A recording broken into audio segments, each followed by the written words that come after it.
Grace Harper wiped down the counter for the 100th time that morning. Her 18-month-old daughter, Mia, balanced on her hip. The diner was busy for a Thursday, filled with regulars and the comforting sounds of clinking dishes and conversation.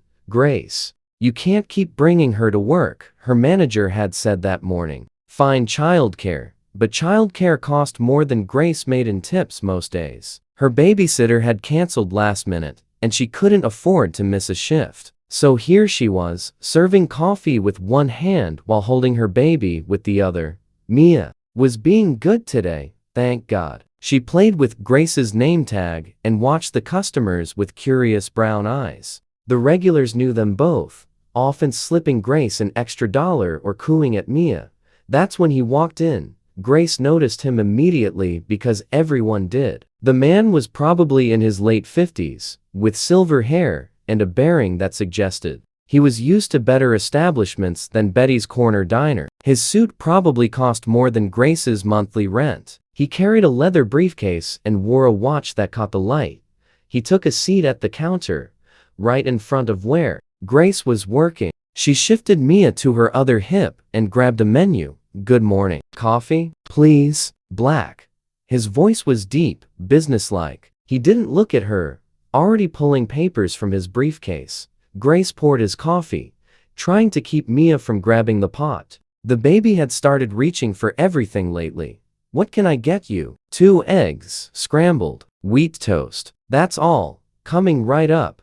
Grace called the order to the kitchen, then returned to her other tables. She could feel the man watching her as she worked, balancing Mia while refilling coffee, taking orders, delivering food. His gaze made her self-conscious. Was he judging her for bringing her baby to work? Probably. People like him usually did. When his food arrived, he ate methodically, still working through papers. He spent nearly an hour at the counter, ordering nothing else, saying nothing. Grace left him alone, checking occasionally to refill his coffee. Finally, he closed his briefcase and stood. He pulled out his wallet and left exact change for the meal on the counter. $11.47. No tip. Grace felt the familiar sting of disappointment, but said nothing. You couldn't force people to tip, and this man clearly saw waitressing as a job that didn't deserve extra compensation. "Thank you," she said anyway, because her mother had raised her to be polite no matter what. He nodded once and walked out without a word. Grace moved to clear his place. Mia starting to fuss now, tired of being held for so long. She stacked his plate and cup, then noticed something underneath. A folded piece of paper. Grace picked it up, expecting maybe a complaint about the service or the baby. Instead, she found a handwritten note in neat, precise script.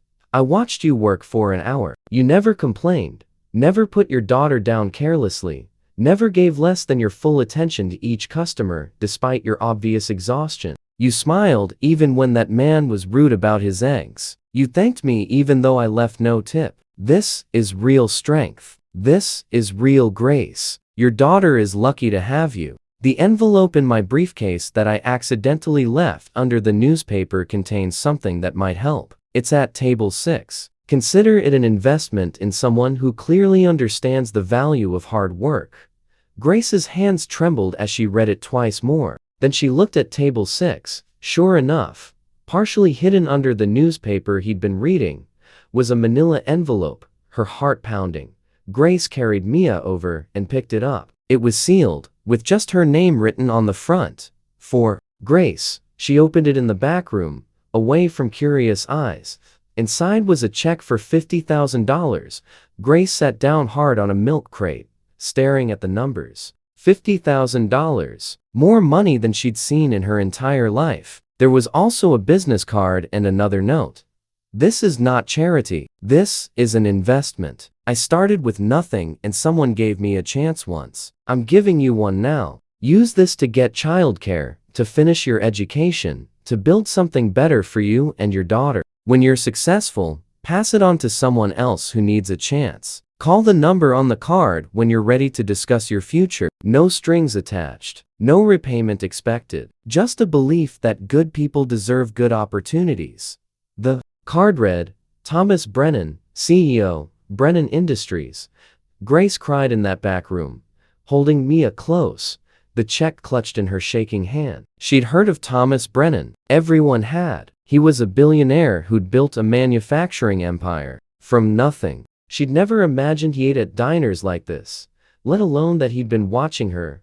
That night, after her shift, Grace called the number. Thomas answered himself. "I hoped you'd call, Mr. Brennan. I don't understand." "Why me?" "Because 30 years ago, I was a single father working 3 jobs to raise my daughter after my wife died. A stranger saw me struggling and gave me a loan I'd never have qualified for. He said the same thing I'm saying now.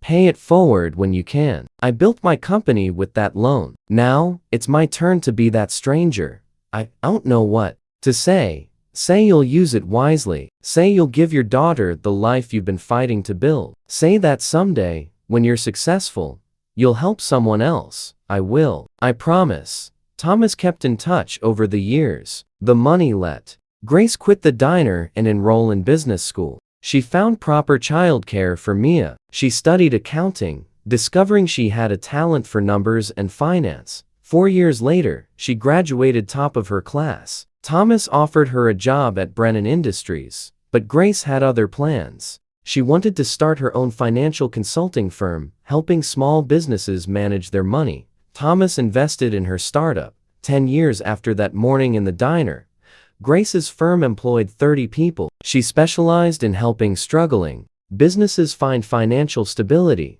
often taking on clients others rejected. She never forgot where she came from. Grace started a scholarship program for single parents trying to finish their education. She hired people others overlooked, giving chances to those who just needed someone to believe in them. On the 10th anniversary of that day, Grace met Thomas for coffee. He was in his late 60s now, semi-retired, but his eyes still held that sharp assessment. "You did well," he said simply. "Because of you? Because of you. I just removed one obstacle. You did the rest." Grace pulled out an envelope and slid it across the table. "I wanted to give this back to you. $50,000. Full circle." Thomas pushed it back. "Keep it. Find someone serving coffee with a baby on their hip and scared determination in their eyes. Give them what I gave you. That's how this works." Grace smiled, understanding. "I already have 3 times, but I'll find a 4th. Thomas laughed. "That's my girl." Mia, now 11 and sitting beside her mother, asked, "Mom, was Mr. Brennan really mean to you that day? Leaving no tip?" Thomas and Grace exchanged glances. "He was teaching me something," Grace said, "that the most important gifts often come wrapped in unexpected packages. Sometimes what looks like meanness is really someone testing whether you'll keep your kindness even when it's not rewarded." "That's a weird lesson," Mia said. "Maybe, but it changed our lives." Grace still kept that original note framed in her office. Below it, she'd added her own words. "Grace means unearned favor. Pass it on." And she did, finding struggling single parents, exhausted students, hardworking people just needing one break, and giving them what Thomas had given her, a chance to build something better. The $0 tip had been worth more than all the tips she'd received in her years of waitressing combined, because it came with something money couldn't buy: belief in her worth.